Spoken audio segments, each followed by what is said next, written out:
Sonolibro presenta Un día más, de Tony Jiménez. Tu madre te está esperando en el infierno y se ha vuelto caníbal. Cuando llegues allí, va a comerte vivo, una y otra vez. Porque de eso se trata precisamente el infierno, de la eterna repetición.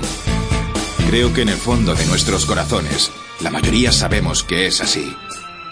La tormenta del siglo, Stephen King.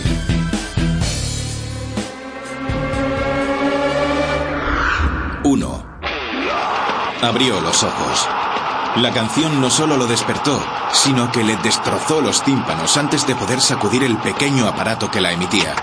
Durante unos segundos se quedó en la cama, quieto, incorporado, como si su cerebro se estuviera reiniciando tras toda una noche de sueño. Cuando logró reaccionar, Seth bostezó sonoramente. Se quitó de encima las sábanas y posó sus pies en el suelo, recibiendo una ráfaga helada que le recorrió todo el cuerpo en cuestión de segundos. Observó con enfado la radio que le había levantado. Le gustaba mucho la canción, pero no recordaba haber puesto la alarma la noche anterior. El despertador indicaba que eran las 9 de la mañana, pero no había sonado. No solía levantarse con música. ¿Qué había pasado?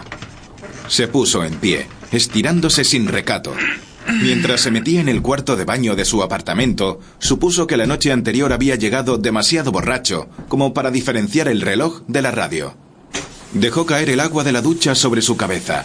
Abrió la boca, reconfortándose al sentir la calidez que lo envolvía. Intentó recordar qué había hecho antes de acostarse y cómo había acabado tan perjudicado, pero sus recuerdos estaban fragmentados. Tuve que pasármelo muy bien, pensó. Se secó con una toalla limpia. Se vistió y desayunó. Contempló su rostro al lavarse los dientes. No vio que tuviese los ojos enrojecidos, ni parecía poseer ojeras, ni nada que confirmase que había dormido poco tras una noche de fiesta. Hacía tiempo que no salía con sus amigos. Desde que estaba con Liz había dejado de lado a aquellos con los que se había pasado jornadas enteras bailando, trasnochando, bebiendo y haciendo el tonto. Bien pensado, seguramente se habría desquitado después de tanto tiempo siendo un buen chico. Intentó rememorar alguna de las grandes juergas que su cuerpo se había corrido en otros tiempos. No mejores, solamente diferentes. Volvió a notar que le faltaba algo en la cabeza. Una importante pieza que se le habría caído antes de tumbarse en la cama y abrazar las sábanas.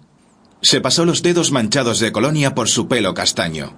Una vez estuvo listo, hizo la cama, arregló un poco la cocina y se dispuso a salir.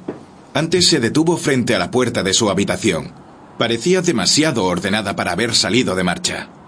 Y si no había habido fiesta, ¿por qué le costaba tanto poner sus pensamientos en orden? La hora que marcaba su reloj de pulsera le puso en movimiento. Salió del apartamento. Un par de escaleras y llegó a la calle, donde el sol resplandecía y decenas de personas andaban de un lado a otro, preocupadas por sus propios asuntos. Había quedado con Liz en una cafetería que habían abierto 2 semanas antes.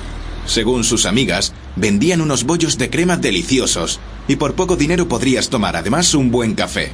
Ofertas así no abundaban, así que había que aprovecharlas. Cruzó a la acera que tenía enfrente. En cuanto estuvo lejos de los coches y sin dejar de caminar, volvió a posar sus ojos en el reloj. Iba tarde, aunque tenía suerte de que el establecimiento estuviera bastante cerca de su apartamento.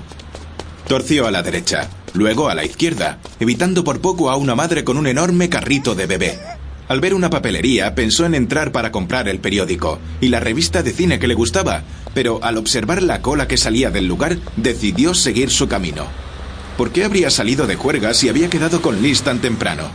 Él no solía ser así, al menos desde que ella ocupaba gran parte de su vida. Antes no le habría importado lo más mínimo, pero Liz acabó por llevarlo por el buen camino. Y se lo agradecía. Siempre lo haría. A lo lejos divisó la reconocible figura de su novia.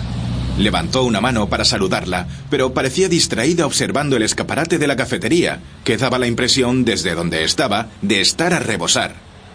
Fue a cruzar el paso de cebra que tenía más cerca.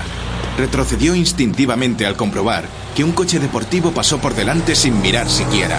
Seth levantó las manos en señal de protesta, antes de soltar un desagradable insulto entre dientes. Superó un establecimiento de perritos calientes que, a pesar de su falta de higiene, solía visitar con bastante frecuencia. Saludó al dependiente Sample complete. Ready to continue?